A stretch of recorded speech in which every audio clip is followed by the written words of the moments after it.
Hello, my darlings. Madam Raven here. Starting a new series that, I just know you're going to love. It's an H.P. Lovecraft, which means, of course you will. I'm going to read my favorite Lovecraft, over 5 chapters, and it's very interesting. Have any of you examined your DNA, sent it in to be tested, find out where you're from, who you're from? I think that modern experience would be very interesting to Lovecraft.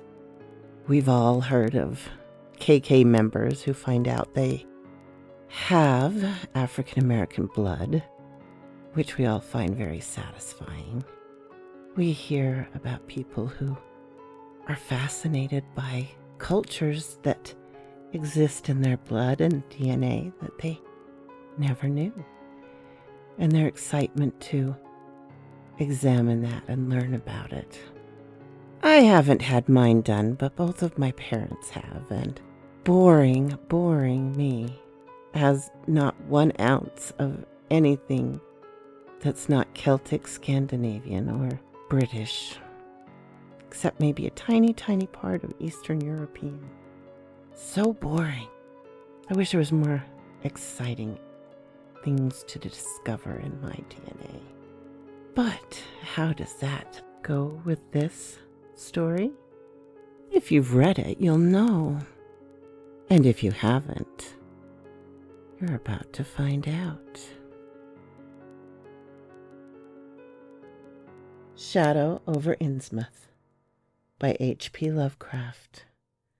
Chapter 1.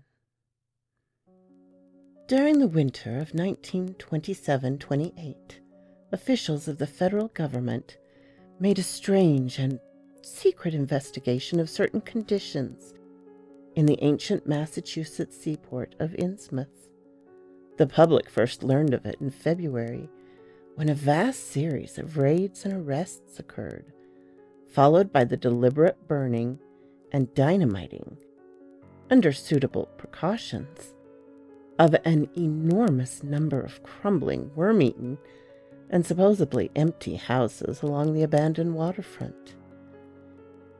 Uninquiring souls let this occurrence pass as one of the major clashes in the spasmodic war on liquor.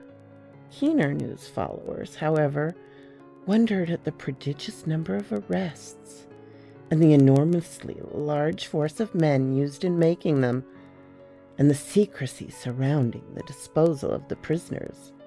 No trial or even undefined charges were reported, nor were any of the captives seen thereafter in the regular jails of the nation. There was vague statements about disease and concentration camps, and later about dispersal in various naval and military prisons, but nothing positive ever developed.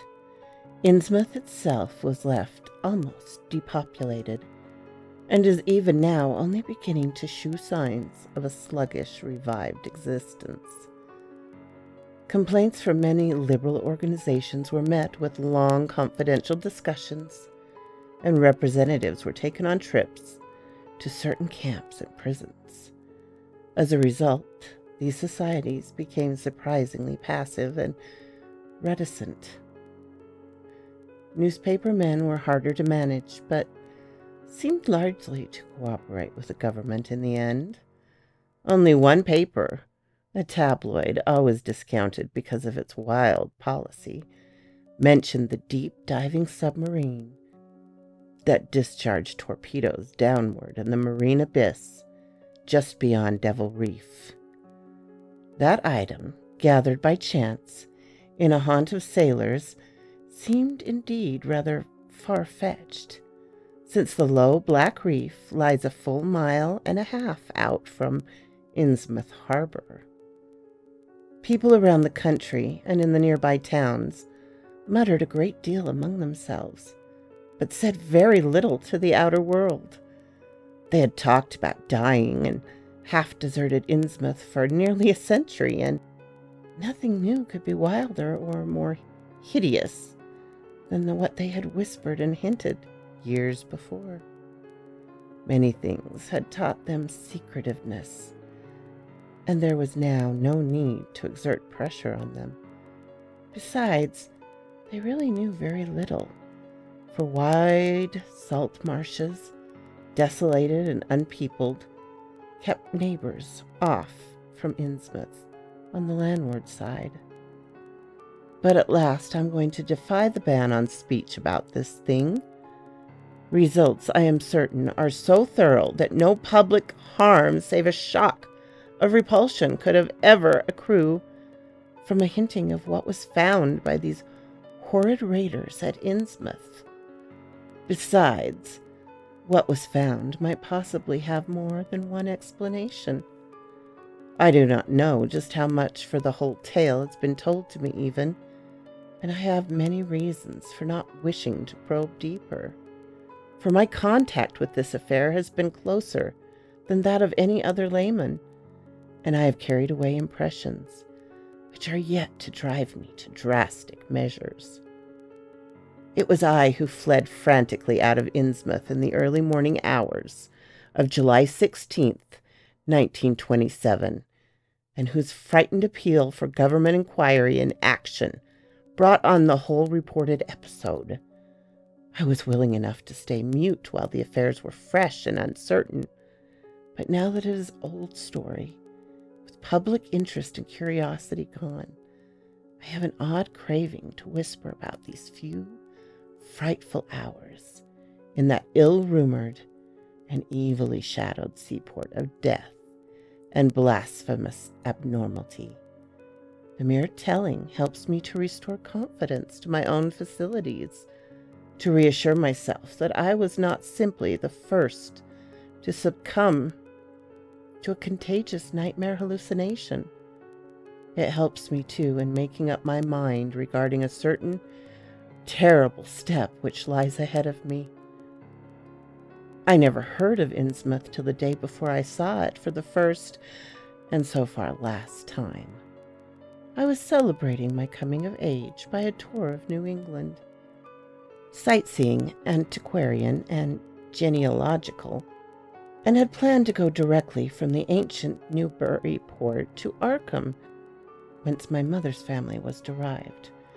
I had no car, but was traveling by train, trolley, and motor coach, always seeking the cheapest possible route. In Newburyport, they told me that the steam train was the thing to take to Arkham, and it was only at the station ticket office, when I demurred at the high fare, that I learned about Innsmouth. The stout, shrewd-faced agent, whose speech shewed him to be no local man, seemed sympathetic towards my efforts at economy, and made a suggestion that none of my other informants had offered. "You could take that old bus, I suppose," he said with a certain hesitation, "but it ain't thought much of hereabouts. It goes through Innsmouth, you may have heard of that, and so the people don't like it. Runs by an Innsmouth fellow, Joe Sargent, but never gets any custom from here, or Arkham either, I guess. Wonder it keeps running at all. I suppose it's cheap enough, but I never seen more than 2 or 3 people in it. Nobody but those Innsmouth folk. Leaves the square front of Harmon's drug store at 10 a.m. and 7 p.m. unless they've changed lately. Looks like a terrible rattletrap. Never been on it." That was the first I'd heard of the shadowed Innsmouth. Any reference to a town not shewn on common maps or listed in recent guidebooks would have interested me, and the agent's odd manner of allusion roused something like real curiosity. A town able to inspire such dislike in its neighbors, I thought, must be at least rather unusual and worthy of a tourist's attention. If it came before Arkham, I would stop off there, and so I asked the agent to tell me something about it. He was very deliberate and spoke with an air of feeling slightly superior to what he said. Innsmouth, well, it's a queer kind of town. Down at the mouth of Manooksut. Used to be almost a city. Quite a port before the War of 1812, but all gone to pieces in the last 100 years or so. No railroad now. B&M never went through, and the branch lines from Rowley was given up years ago. More empty houses than there are people, I guess. No business to speak of, 'cept fishing and lobstering. Everybody trades mostly here, or in Arkham or Ipswich. Once they had quite a few mills, but nothing left now except one gold refinery running on the leanest kind of part-time. That refinery, though, used to be a big thing. An old man Marsh, who owns it, must have been richer than Croesus. Queer old duck, though, and sticks mighty close to his home. He's supposed to have developed some skin disease or a deformity late in life that made him keep out of sight. Grandson of Captain Obadiah Marsh, who founded the business. His mother seems to be some kind of foreigner. They say South Seas Islander, so everybody raised Cain when he married an Ipswich girl 50 years ago. They always do about Innsmouth people. The folk here and about always try to cover up any Innsmouth blood they have in 'em. But Marsh's children and grandchildren look just like anyone else far as I can see. I've had 'em pointed out to me here, though, come to think of it. The elder children don't seem to be around lately. Never saw the old man. And why is everybody so down on Innsmouth? Well, young man, you mustn't take too much stock in what people say around here. They're hard to get started, but once you get 'em started, they never let up. They've been telling things about Innsmouth, whispering 'em mostly, for the last 100 years, I guess. And I gather they're more scared than anything else. Some of the stories would make you laugh. About old Captain Marsh driving bargains with the devil and bringing imps out of the hell to live in Innsmouth.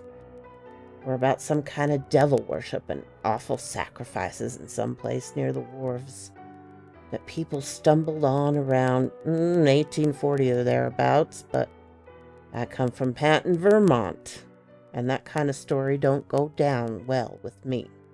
You ought to hear, though, what some of the old-timers tell about the Black Reef off the coast. Devil's Reef, they call it. It's well above the water a good part of the time, and never much below it, but at that you can hardly tell it's an island. Story is that there's a whole legion of devils seen sometime on that reef, sprawled about or darting in and out of some kind of caves near the top.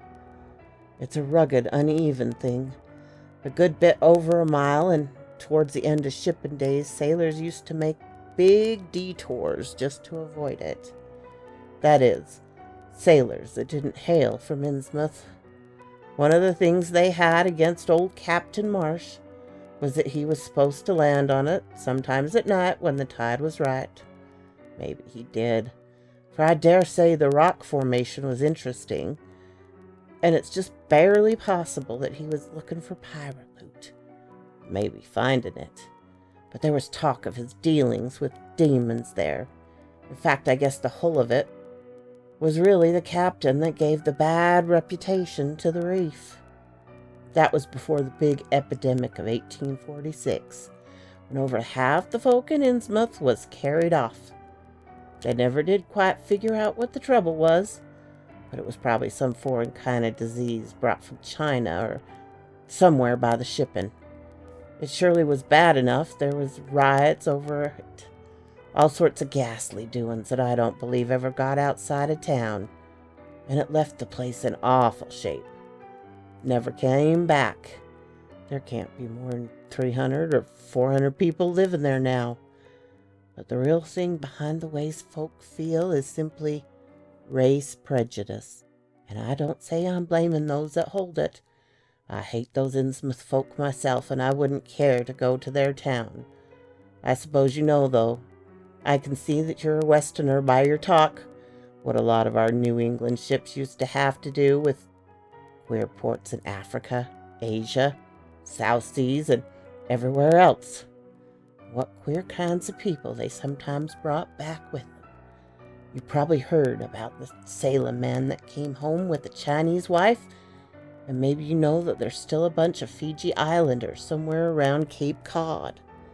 Well, there must be something like that back in the Innsmouth people.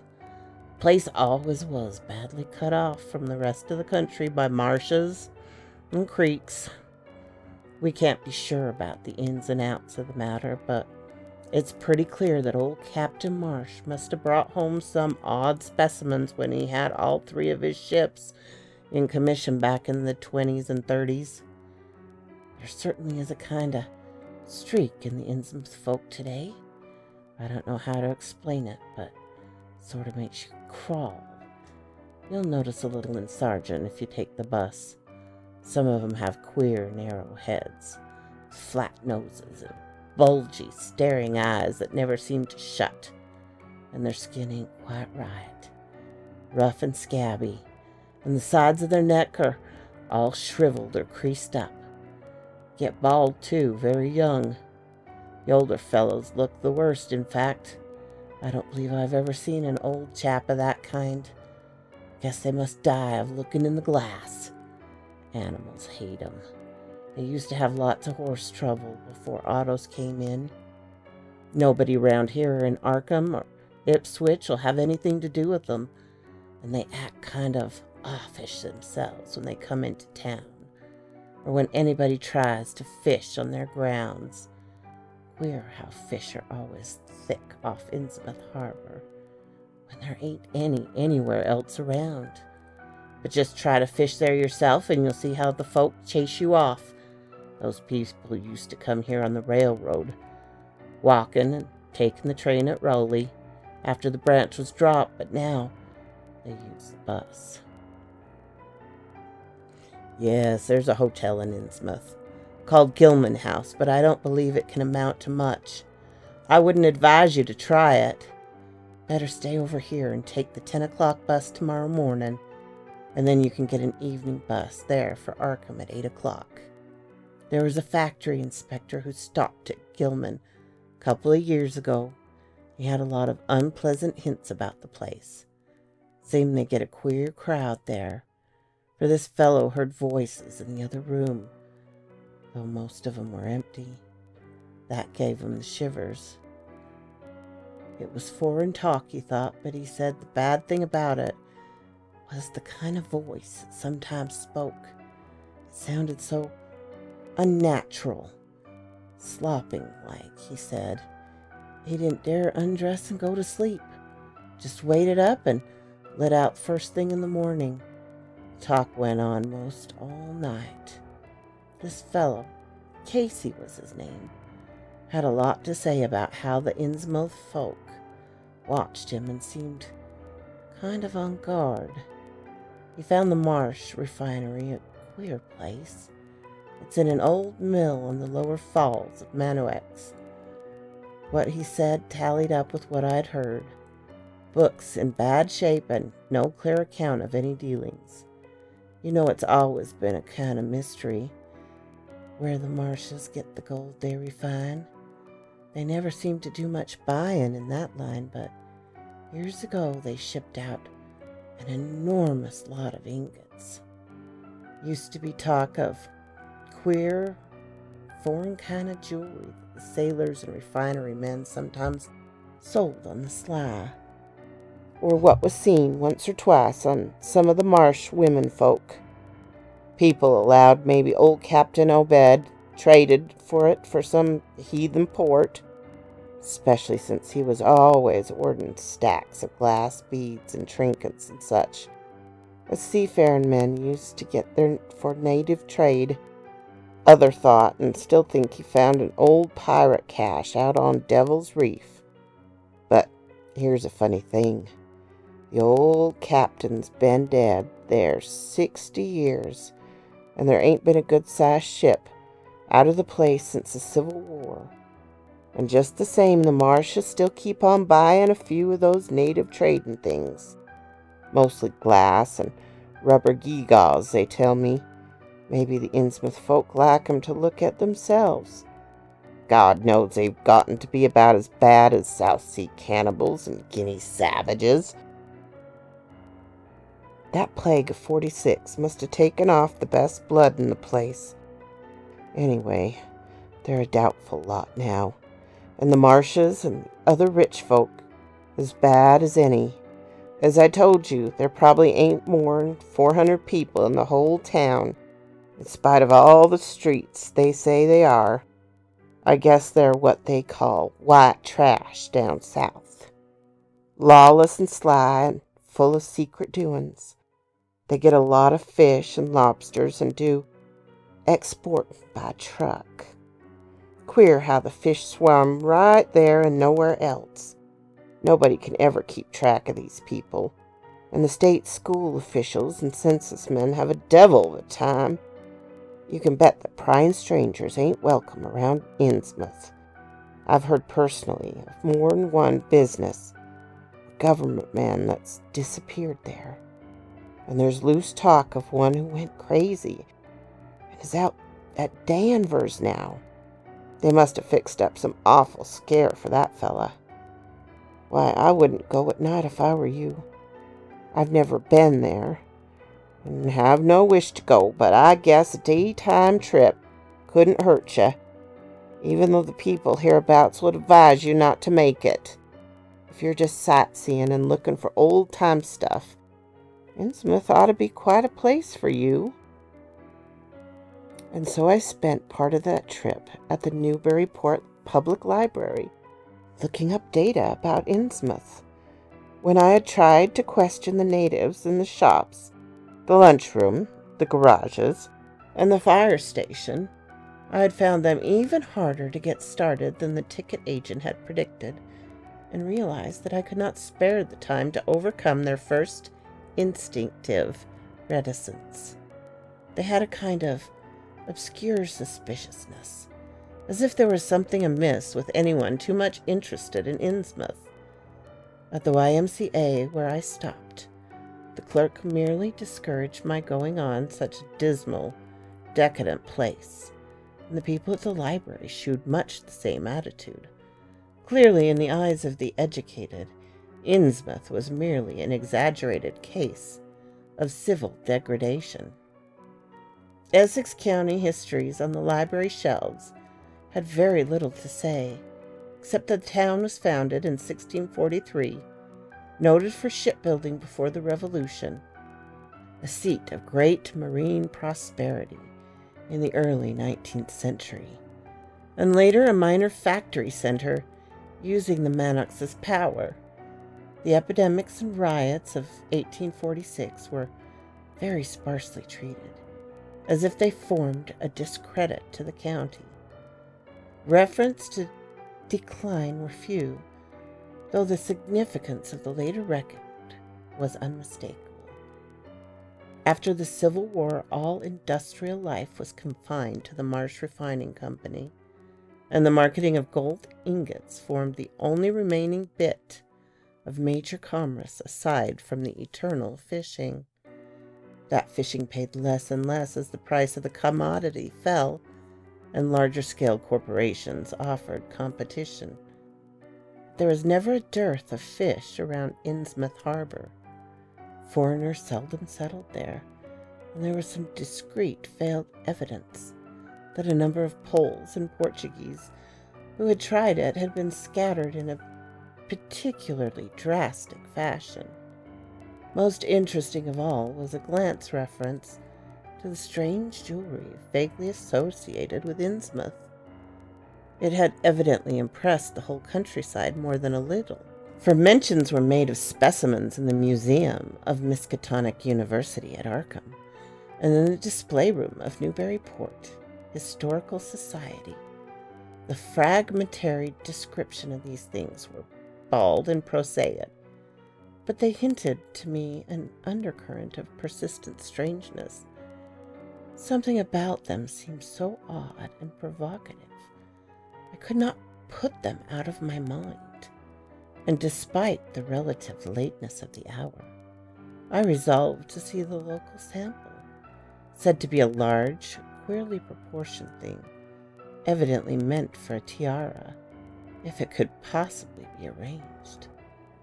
The librarian gave me a note of introduction to the curator of the society, a Miss Anna Tilton, who lived nearby, and after a brief explanation, that ancient gentlewoman was kind enough to pilot me into the closed building, since the hour was not outrageously late.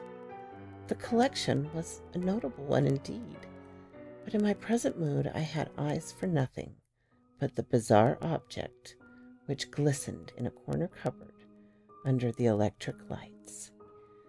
It took no excessive sensitiveness to beauty to make me literally gasp at the strange, unearthly splendor of the alien, opulent fantasy that rested there on a purple velvet cushion. Even now I can hardly describe what I saw, though it was clearly enough a sort of tiara, as the description had said. It was tall in front, with a very large and curiously irregular periphery, as if designed for a head almost freakishly elliptically outlined. The material seemed to be a predominantly gold, though a weird, lighter luster hinted at some strange alloy with an equally beautiful and scarcely identifiable metal. Its condition was almost perfect, and one could have spent hours in studying the striking and puzzlingly untraditional design. Some simply geometrical and some plainly marine, chased or molded in high relief on its surface, with a craftsmanship of incredible skill and grace. The longer I looked, the more the thing fascinated me, and in this fascination there was a curiously disturbing element hardly to be classified or accounted for. At first I decided that it was the queer, otherworldly quality of the art which made me uneasy. All other art objects I had ever seen belonged to some known racial or national stream, or else were consciously modernistic defiance of every recognized stream. This tiara was neither. It clearly belonged to some settled technique of indefinite maturity and perfection. Yet that technique was utterly remote from any Eastern or Western, ancient or modern, which I had ever heard of or seen exemplified. It was as if the workmanship were that of another planet. However, I soon saw that my unease had a second and perhaps equally potent source residing in the pictorials and mathematical suggestions of the strange designs. The patterns all hinted of remote secrets and unimaginable abysses in time and space, and the monotonous, aquatic nature of the reliefs became almost sinister. Among these reliefs were fabulous monsters of abhorrent grotesqueness and malignity, half ichthytic and half batrachian in suggestion, which could not dissociate from a certain haunting and uncomfortable sense of pseudo-memory, as if they called up some image from deep cells and tissues whose retentive functions are wholly primal and awesomely ancestral. At times I fancied that every contour of this blasphemous fish frogs was overflowing with its ultimate quintessence of unknown and inhuman evil. An odd contrast to the tiara's aspects was its brief and prosy history as related by Miss Tilton. It had been pawned for a ridiculous sum at a shop in State Street in 1873, by a drunken Innsmouth man shortly afterward, killed in a brawl. The society had acquired it directly from the pawnbroker at once, giving it a display worthy of its quality. It was labeled as of probable East Indian or Indo-Chinese province, though the attribution was frankly tentative.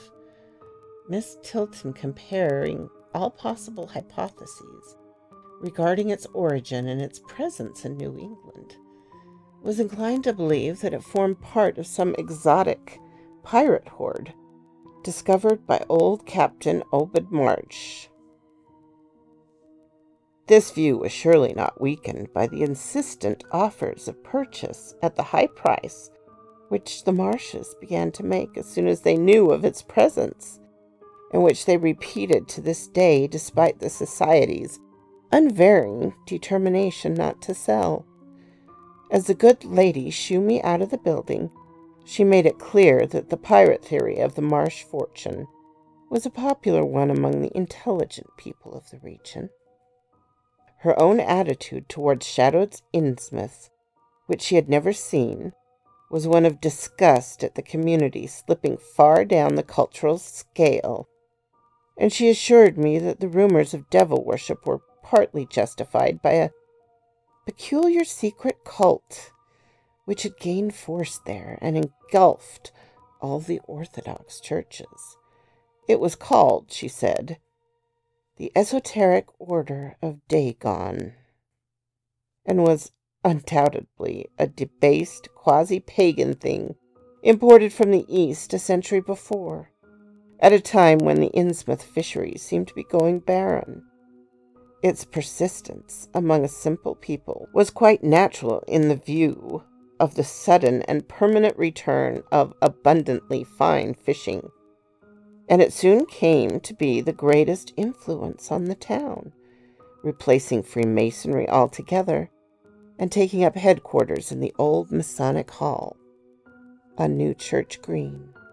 All this, to the pious Miss Tilton, formed an excellent reason for shunning the ancient town of decay and desolation, but to me it was merely a fresh incentive.